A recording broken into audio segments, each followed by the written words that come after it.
Good morning students. तो आज discuss करेंगे सुपरपोजिशन प्रिंसिपल। इससे पहले डिस्कस कर रहे थे कूलम्ब्स जो लॉ है उसका वेक्टर फॉर्म के अंदर। क्या था वेक्टर फॉर्म के अंदर? एक चार्ज दूसरे चार्ज पार्टिकल पे जितना फोर्स एक्सर्ट करता है उसी मैग्नीट्यूड का सेम फोर्स दूसरा चार्ज भी उसके ऊपर एक्सर्ट करेगा। ठीक है, इसके लिए मैं एक न्यूमेरिकल लेता हूँ समझाने के लिए, फिर देखते हैं आगे।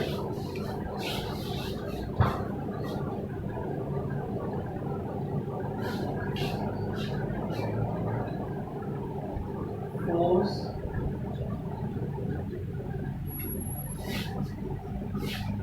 Q1 charge on Q2 charge is F. Find force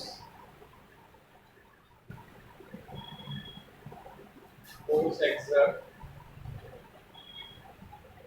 by Q2 charge on Q1 charge। MCQ जो क्वेश्चन है उसका इंपॉर्टेंट क्वेश्चन है, ऑप्शन F।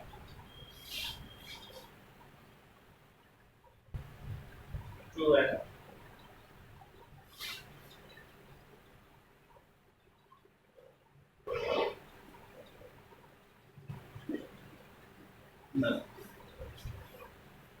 कौन सा ऑप्शन आएगा?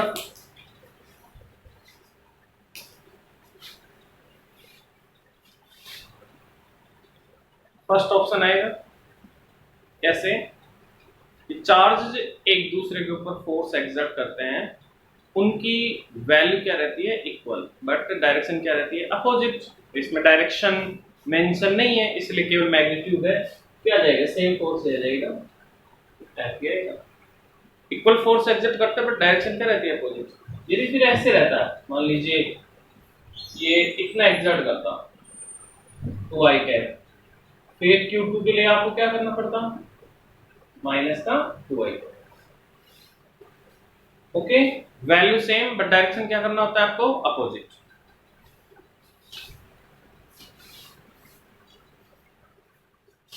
अब नेक्स्ट न्यूमेरिकल वगैरह देखते हैं।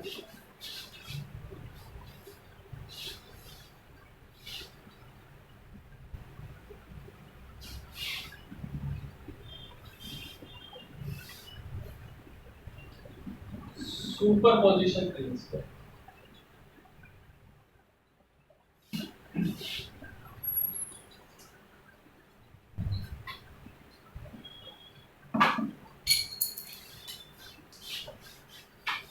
सुपरपोजिशन प्रिंसिपल क्या है? सुपरपोजिशन प्रिंसिपल कूलम्ब्स लॉ केवल दो चार्ज के बिटवीन फोर्स कितना एक्सर्ट होता है उसके बारे में बताता है। कूलम्ब्स फोर्स किसके लिए एप्लीकेबल है? ओनली टू चार्ज के लिए। इन दो चार्ज के बिटवीन कितना फोर्स लगता है उसके बारे में बताता है। बट सुपरपोजिशन प्रिंसिपल की नीड क्यों हो रही है? हो सकता है बहुत सारे चार्ज पार्टिकल Q4 Q5 ऐसे बहुत सारे चार्ज पार्टिकल है। तो आप कैसे फाइंड आउट करोगे कि सर कूलम्ब्स लॉ एप्लीकेबल करेंगे? कूलम्ब्स लॉ एप्लीकेबल करेंगे उसमें तो केवल दो चार्ज चाहिए, ये तो बहुत सारे n चार्ज पार्टिकल है। इसलिए क्या करेंगे? n चार्ज पार्टिकल के लिए आपको क्या करना चाहिए? एप्लीकेबल कूलम्ब्स फोर्स वाला फॉर्मूला लगाएंगे, बट ये इसके लिए एप्लीकेबल, इसके लिए एप्लीकेबल, इसके लिए और इसके लिए एप्लीकेबल, सभी के लिए क्या करेंगे? एप्लीकेबल करेंगे। फिर उनका क्या करेंगे? वेक्टर सम करेंगे। वेक्टर सम क्यों करेंगे? क्योंकि फोर्स कौन सी क्वांटिटी है? वेक्टर, इसलिए सभी का क्या कर देंगे? Vector sum. इसलिए सुपरपोजिशन प्रिंसिपल क्या है? सुपरपोजिशन प्रिंसिपल किसी चार्ज के अराउंड बहुत सारे चार्ज पार्टिकल रखे हुए हैं, तो उस इंडिविजुअली चार्ज पार्टिकल ऊपर जो फोर्स लगेगा उन सभी चार्ज पार्टिकल के कारण एक्सर्ट होगा जो उसके अराउंड रखे हुए, फिर उनको क्या कर देंगे, वेक्टर सम करेंगे। इसको समझाने के लिए मैं एक डायग्राम यूज कर रहा हूं।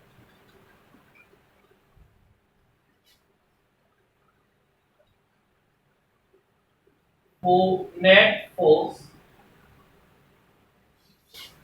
on any charge is produced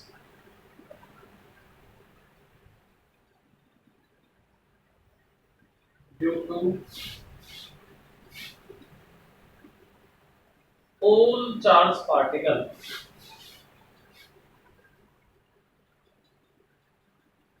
which place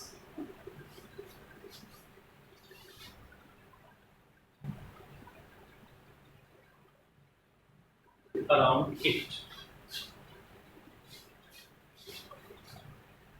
तो मैं एक डायग्राम बता रहा हूँ। क्यू नॉट चार्ज, एक Q1 चार्ज रखा हूँ, ये Q2 चार्ज और ये Q1 charge. Okay,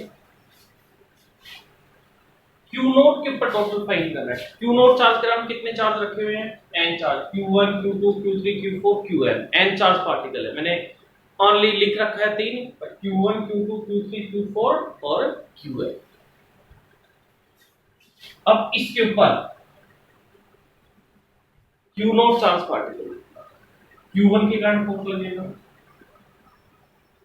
F01, Q2 के कारण लगेगा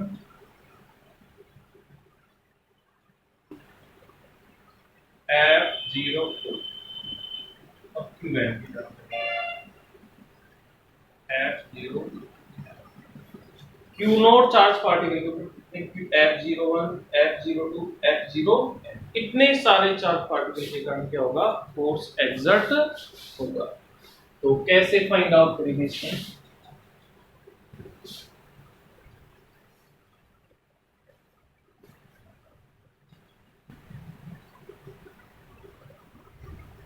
force on Q note,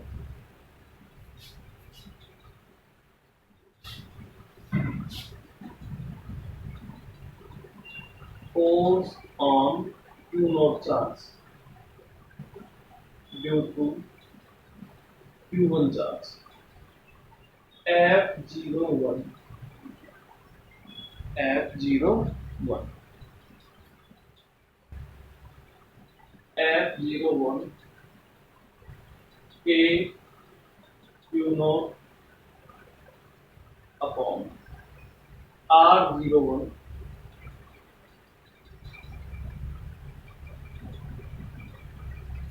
equation क्या आएगी, फर्स्ट आएगी, force on Q not charge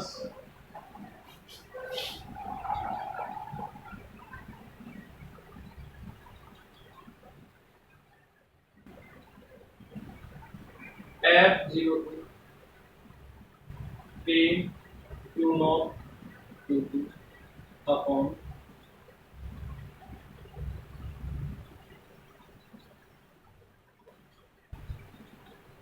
equation 2। ऐसे Qn के कारण फाइंड कर लो, force on Q not charge due to Qn F0n F0n is equal to K Q not Qn upon R0n।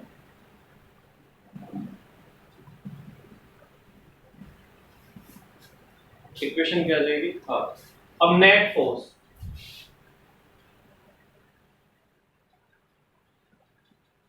Net force on Q not due to all charge,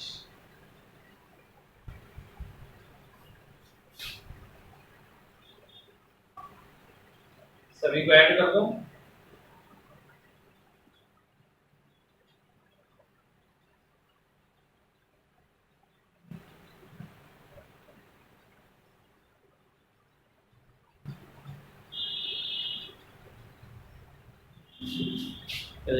अब क्या करना है आपको, f01 f02 f01 की value किसमें put कर दो, fourth equation में पुट कर दो। Put the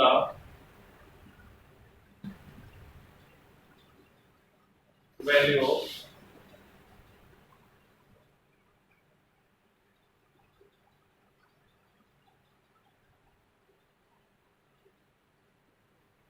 equation 4।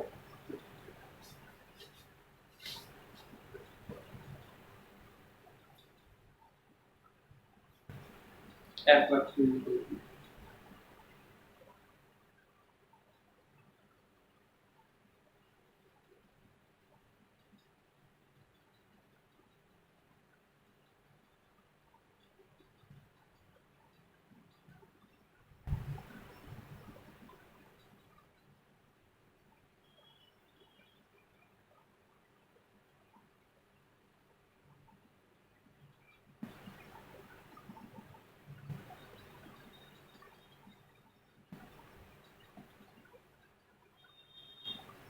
ये इसके vector form, total force find out कर लिया।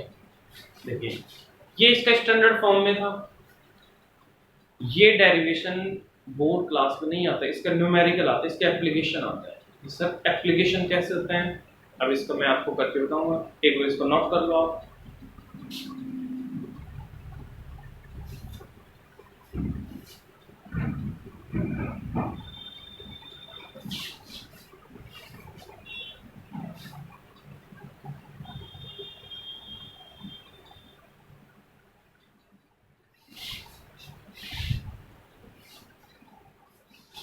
तो एप्लीकेशन की बात करें, एप्लीकेशन क्या करना होगा आपको, वेक्टर सम करना होगा। और वेक्टर सम करने के लिए आपको पता है 11th क्लास का पैरेललोग्राम एडिशन लॉ है, वो आना चाहिए। तो मैं उसको एक्सप्लेन कर देता हूं पहले कि दो वेक्टर क्वांटिटी गिवन है, उनका वेक्टर सम कैसे करना है। ये p वेक्टर है और ये क्या है, q वेक्टर है, और इन दोनों के बीच में एंगल कितना है, थीटा, और रिजल्टेंट वैल्यू है r वेक्टर। ये इनके सम को रिप्रेजेंट करते हैं। r vector is equal to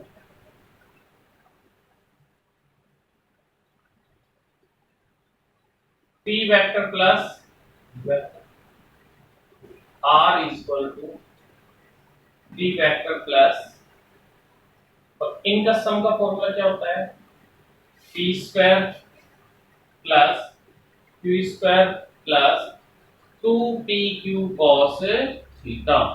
दो वेक्टर को ऐड करने के लिए आपको क्या क्या चाहिए, आपको उन दोनों वेक्टर का मैग्नीट्यूड चाहिए और उनके बिटवीन क्या चाहिए, एंगल चाहिए। तो वेक्टर कोई भी क्वांटिटी है उसको इस टाइप से क्या करता है, ऐड करता है। ठीक है, तो कुछ आप कर भी चुके हैं, कैसे करते हैं, कुछ स्टैंडर्ड जो केसेस हैं उनको कैसे ऐड करते हैं। जैसे फर्स्ट ये p वेक्टर की वैल्यू और q वेक्टर दोनों क्या है, इक्वल। पहले देखते हैं ये रिजल्टेंट मैक्सिमम कितने डिग्री पे आता है। यदि मैक्सिमम पूछे तो इसका मतलब थीटा की वैल्यू कितनी सेलेक्ट करनी चाहिए, आपको 0 डिग्री सेलेक्ट करना चाहिए। तो क्या आएगा, r max का फॉर्मूला क्या बन जाएगा, r max is equal to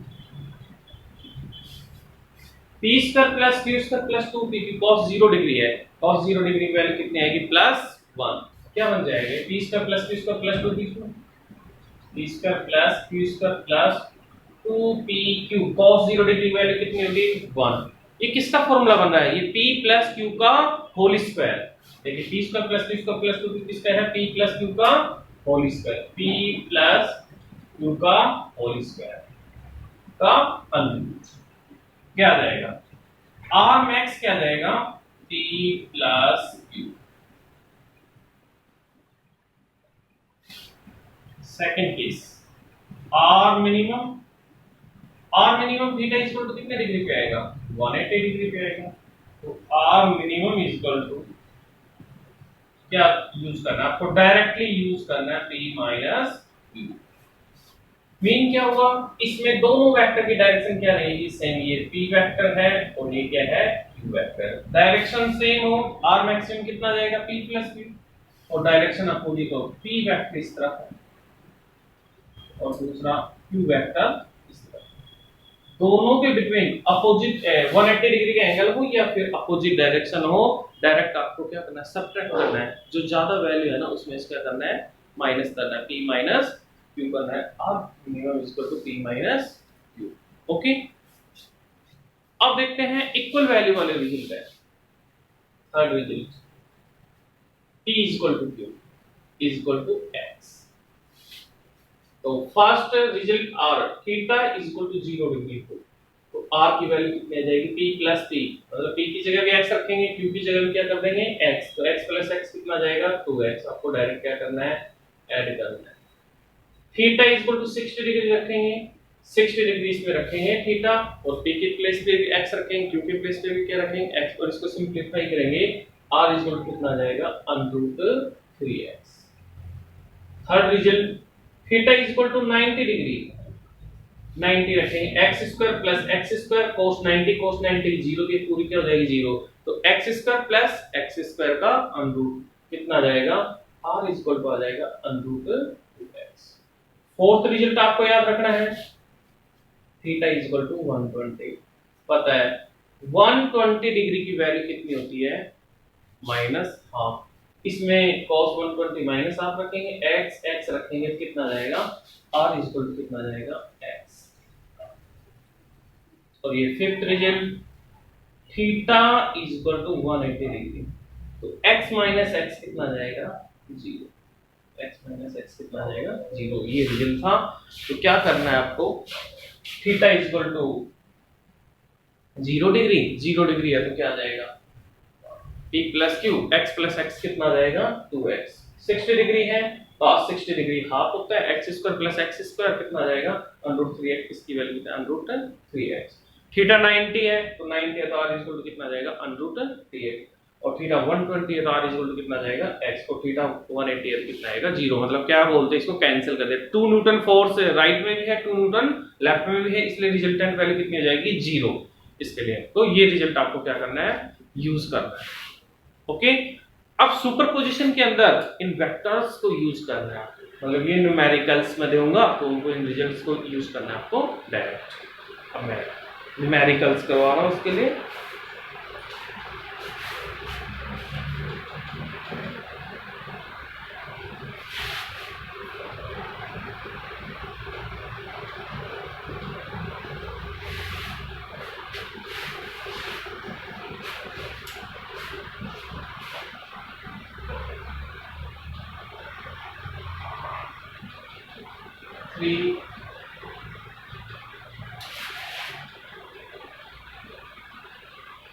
चार पार्ट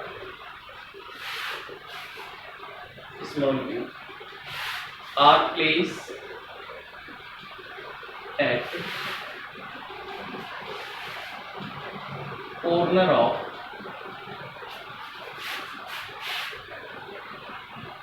equilateral triangle.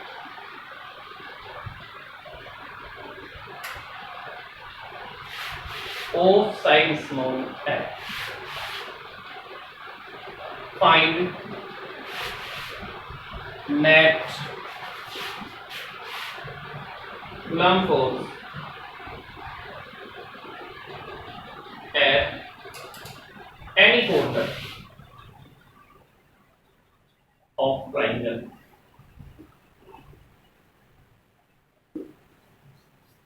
ओके, ये क्वेश्चन है। इसका सबसे पहले डायग्राम बना लीजिए। ये इक्विलैटरल ट्राइंगल है, इस ट्राइंगल के कॉर्नर को 3-4 पार्ट है,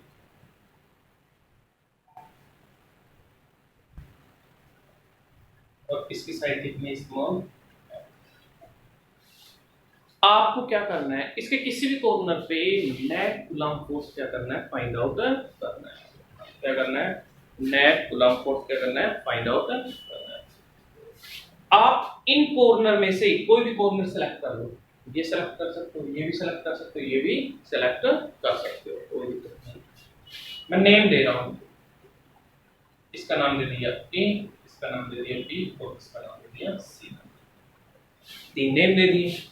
आप नेम 1 2 3 भी दे सकते हो, आपको क्या करना है, एक चार्ज एनी कॉर्नर इन तीनों में से एबीसी में से एक कॉर्नर को आपको क्या करना है, सेलेक्ट करना है। एक कॉर्नर सेलेक्ट हो गया और उसके ऊपर नेट कूलम्ब फोर्स क्या करना है, आपको फाइंड आउट करना है। आइदर तीनों में से एक, मैंने सी सेलेक्ट कर दिया कि सी पे क्या करना है, नेट कूलम्ब फोर्स क्या करना है, फाइंड आउट करना है। ठीक है, ये सेलेक्ट कर दिया। चार्ज की वैल्यू सेम है और इन चार्ज के बिटवीन डिस्टेंस है वो भी क्या है, सेम। ओके, तो तीन चार्ज पार्टिकल देखिए, इस सी चार्ज के ऊपर दो चार्ज रखे हुए, एक क्यू चार्ज रखा हुआ है, दूसरा भी क्यू चार्ज रखा हुआ है। इसके कारण भी फोर्स एक्सर्ट होगा, इसके कारण भी एक्सर्ट होगा। इसके अलावा और भी जो चार्जेज है उनका भी होगा। तीन चार्ज होते तीन के कारण होता है, फोर होते तो फोर के कारण होता है। इसलिए क्या करना है आपको, देखिए क्यू चार्ज है, क्यू क्या करेगा, लाइक चार्जेज, इसलिए लाइक चार्जेज में क्या करेंगे, रिपल्सन, मतलब ये चार्जेस को क्या करेगा, रिपेल। ये भी पॉजिटिव चार्ज है, ये भी पॉजिटिव चार्ज है, ये भी क्या करेगा, इसको रिपेल करेगा। इट मींस इसकी डायरेक्शन भी क्या बनेगी, इस तरह बनेगी। देखिए ये है क्यू, ए चार्ज के कारण लग रहा है, इसको नेम दे दीजिए आप, सी चार्ज पे लग रहा है और किसके कारण लग रहा है, ए चार्ज के कारण, इसका भी नाम दे दीजिए आप। सी चार्ज पे किसके कारण, सी चार्ज के कारण लग रहा है, बी के कारण, सी। ठीक है, तो दोनों के बिटवीन ये एंगल चाहिएगा आपको बैक डायरेक्शन। देखिए इक्विलैटरल ट्रायंगल में ये एंगल कितना होता है, 60, ऑब्वियसली ये भी कितना हो जाएगा, 16। ठीक है, तो इन दोनों की वैल्यू आप कूलम्ब लॉ से फाइंड आउट कर सकते हो। कैसे, फोर्स